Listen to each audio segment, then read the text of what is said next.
تیرا کیا خیال ہے؟ رب کریم ہارون رشید کو تو دیتا جائے گا اور بہلول دنا کو بھول جائے گا؟ بادشاہ کہتا ہے کہ میں چکرا ہی گیا کہ بھلا اس سوال کا کیا جواب ہے؟ تو میں نے کہا حضور رب تو بھولنے سے پاک ہے، وہ تو کسی کو نہیں بھولتا، اسے نہ اونگ آتی ہے نہ نیند آتی ہے۔ تو فرمانے لگے جا پھر اپنا کام کر، جب مناسب سمجھے گا تو بہلول کو بھی قرضے سے نجات عطا کاری دے گا۔ تو جا اپنی ڈیوٹی کر، وہ جب چاہے گا نا تو میرے قرضے دور۔ تو کیا سمجھتا ہے کہ تجھے یاد رکھے گا مجھے بھول جائے گا؟ یہ کیسے ہو سکتا ہے؟ او یار ادھر دیکھ، میری بات سن۔ او بھائی وہ تیرا میرا رب ہے، یہ ہو سکتا ہے کہ امیروں کو دے دے اور تیرے جیسے میرے جیسے غریبوں کو وہ بھول جائے؟ یہ ہو سکتا ہے؟ تو کیوں لوگوں کی جیبوں پہ توجہ، لوگوں کی جیبوں پہ نظریں، فلانے کے پاس آ گیا تو میں رہ گیا؟ مطلب کس لیے؟ ہمارا رب کسی کو بھولتا نہیں ہے، کسی شخص کو وہ میرا مالک اپنے فضل سے نظر انداز نہیں کرتا، وہ سب کو نوازتا ہے، لیکن اس کی حکمت کے تقاضوں کا انتظار کرنا مسلمان کی شان ہے۔ کبھی کسی حسد میں کبھی کرنا ہو تو رشک کریں، مزہ آئے گا۔ اور یہ رشک کرنے کا رشک کا معنی کیا ہے؟ حسد کا معنی یا اللہ اسے نہیں دینا چاہیے تھا، مجھے دینا چاہیے تھا، اور رشک کا معنی یا اللہ تو نے دیا ہے، کیا بات ہے، اسے دیا تو کیا بات، اگر تو نے دیا تو مالک جچا بھی ہے، اگر تو نے دیا ہے تو نظر بھی آیا ہے، اگر تو نے دیا ہے تو پھر کیا بات ہے، کمال ہو گئی، وہ نظر آ رہا ہے۔ اور یا اللہ اسے دیا ہے تو میں بھی تیرا بندہ ہوں، اسے بھی اور دے اور مجھے بھی عطا فرما۔ یہ رشک ہے، رشک کا حضور نے حکم دیا ہے، نبی پاک نے رشک کا۔ ہمارا یہ مسئلہ ہے کہ ہم جو کرنے والا کام ہے وہ نہیں کرتے، رشک کریں۔ بخاری مسلم میں حدیث ہے، نبی پاک صلی اللہ علیہ وسلم نے فرمایا 2 بندوں پر رشک کرو۔ کہو کیا بات؟ رشک کرو 2 بندوں۔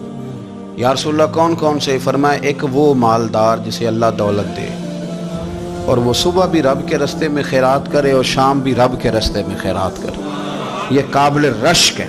کہو تیری کیا بات ہے بھائی، کیا تجھے اللہ نے نوازا ہے، اور اس پر رشک کرو کو یا اللہ اسے اور دے تاکہ یہ تیرے بندوں پہ اور اثار کرے اور تیرے بندوں پہ سخاوت کرے، اور اللہ اس کے فعل تصدق ہمیں بھی عطا فرما۔ اور حضور فرماتے ہیں ایک مالدار پر جو صبح و شام سخاوت کرے، اور ایک اس عالم پر جسے اللہ قرآن کا علم دے، وہ صبح بھی لوگوں کو قرآن مجید کے ترجمے، تفسیریں، قرآن کے درس سکھائے، اور شام بھی لوگوں کو قرآن مجید کا درس عطا فرمائے۔ اس پر رشک کرو، کہو کیا بات ہے یار تیری، تجھے اللہ نے کتنا نوازا۔ قابل رشک لوگوں پر رشک کرو، ان کی تعریف کرو، ان کے لیے اچھے کلمات ادا کرو۔ معاشرے میں حسد پرموٹ ہوا ہے، اگر کبھی رشک پرموٹ ہوتا تو عزتیں بڑھ جاتی، محبتیں بڑھ جاتی، خلوص میں اضافہ ہوتا، لوگ ایک دوسرے کے قریب آتے۔ ہم نے کسی فضیلت والے کی فضیلت کو تسلیم کرنے سے انکار کر دیا، ہم نے کسی بڑائی والے کی بڑائی کو تسلیم کرنے سے انکار کر دیا، ہم نے حسد کیا، ہم نے لالچ کیا، ہم حریص ہوئے۔ اس کا نقصان یہ ہوا کہ لوگ ایک دوسرے کے پاس رہتے ہوئے پاس نہیں رہتے، ایک دوسرے کے ساتھ وقت گزار رہے ہوتے ہیں لیکن ان کے بارے میں رویے ان کے سخت ہوتے ہیں، لب و لہجہ تلخ ہوتا ہے، جب وہ کسی کے بارے میں بے لاگ تبصرہ پوچھا جائے تو غلط باتیں کرتے۔ رشک کریں، دیکھیں نا حضرت ابو بکر صدیق رضی اللہ، حضرت عمر فاروق رضی اللہ، ساری زندگی دوڑ لگی رہی۔ حضرت عمر کہتے ہیں میں نے ساری زندگی دوڑ لگائی ہے کہ ابو بکر سے آگے گزر جائے، لیکن یہ دوڑ حسد والی نہیں، یہ رشک والی۔ فرماتے میرا دل کرتا تھا کہ میں نیکیوں میں ابو بکر سے آگے گزر جاؤں، حضور کے عشق میں ابو بکر سے آگے گزر جاؤں، نبی پاک علیہ السلام کی اولاد کی محبت میں ابو بکر سے آگے گزر جاؤں، میں خیر کے کاموں میں آگے گزروں۔ کہتے میرا ساری زندگی رشک کا رشتہ رہا، یہ رشتہ شاندار ہے، اس پر عمل کریں، اس پر توجہ کریں، بجائے اس کے کہ یہ کہنا کہ استاد جی کا فلانے سے زیادہ پیار ہے، پیار کی وجوہات تلاش کر۔ مرشد فلانے پہ نظر رکھتے ہیں تو میرے بھائی وہ نوٹوں کی وجہ سے نظر نہیں رکھتے، تو وجہ تو تلاش کرنا، وجہ کیا ہے، تو اپنے آپ کو اس طرح کا بنا، تو اس طرح کی کیفیات پیدا کر اپنے اندر۔ ہم کیا کرتے ہیں کہ رشک کرنے کی بجائے حسد کرتے ہیں۔ حسد نہیں کریں، اپنے آپ کو سنواریں، وہ رشک کی وجہ سے آپ سنوار سکتے ہیں۔ نبی پاک علیہ السلام کی پیاری زوجہ ام المومنین سیدہ عائشہ صدیقہ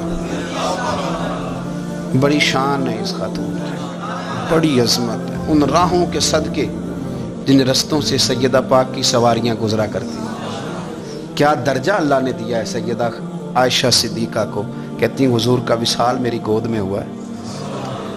اور مولا علی شیر خدا فرماتے ہیں میں نے حضور کو سب سے زیادہ عائشہ صدیقہ سے پیار کرتے ہوئے دیکھا، اور عائشہ صدیقہ رضی اللہ تعالیٰ عنہ فرماتی ہیں میں نے حضور کو سب سے زیادہ فاطمہ الزہرا سے پیار کرتے تھے۔ یہ الگ ماحول ہے ان کا آپس میں۔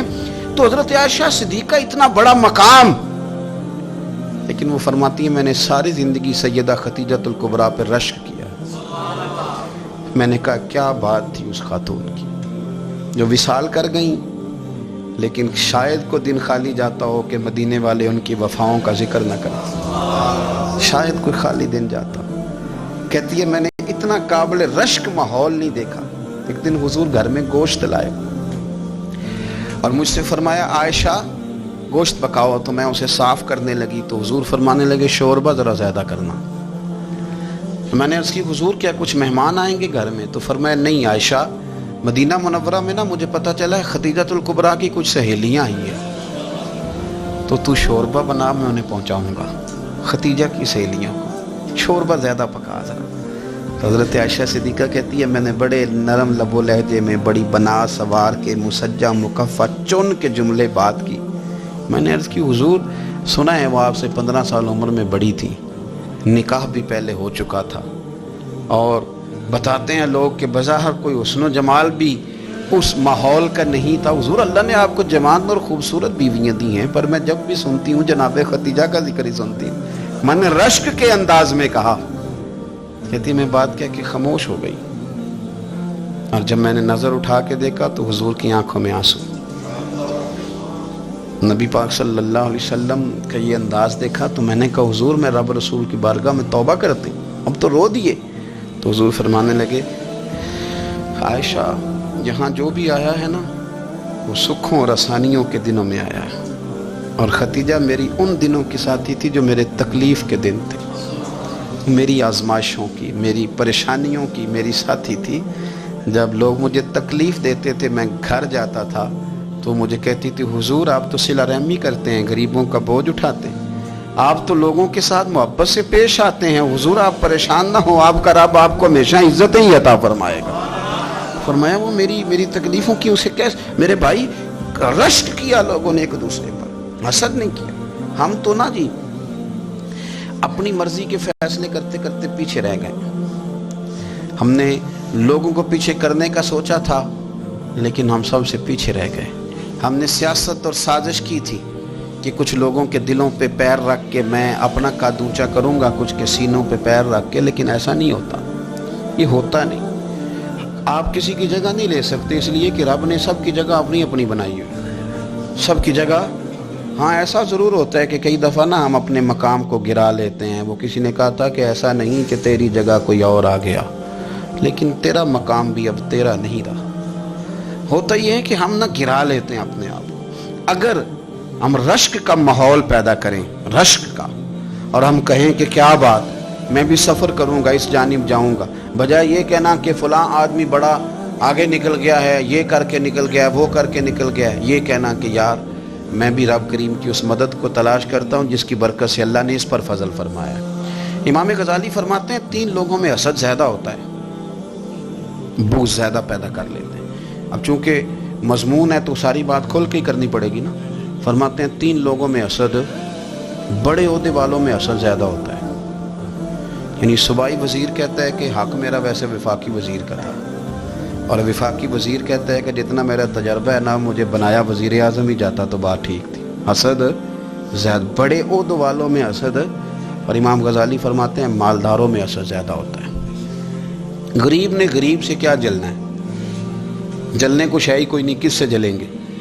تو غریب تو بیچارہ 4 روٹیاں ہوتی ہیں تو کہتا ہے چلو ٹھیک ہے آ جاؤ، دونوں مل کے بیٹھ جاتے ہیں۔ غریبوں کے دوست بھی غریب، امیر حسد کرتے ہیں، وہ سودے پہ سودا کرتے ہیں، وہ ایک دوسرے کی کمزوریاں بیان کرتے ہیں۔ میں نے گاہکوں کو نفع لیتے دیکھا ہے، فلانے سے مال لیتے تھے جی اس نے بڑا تنگ کیا، تو کہتا ہے اسی طرح کا تو مجھ سے خریدا کر۔ لوگ استعمال کر جاتے ہیں، وجہ بیچ میں کیا ہوتی ہے؟ حسد۔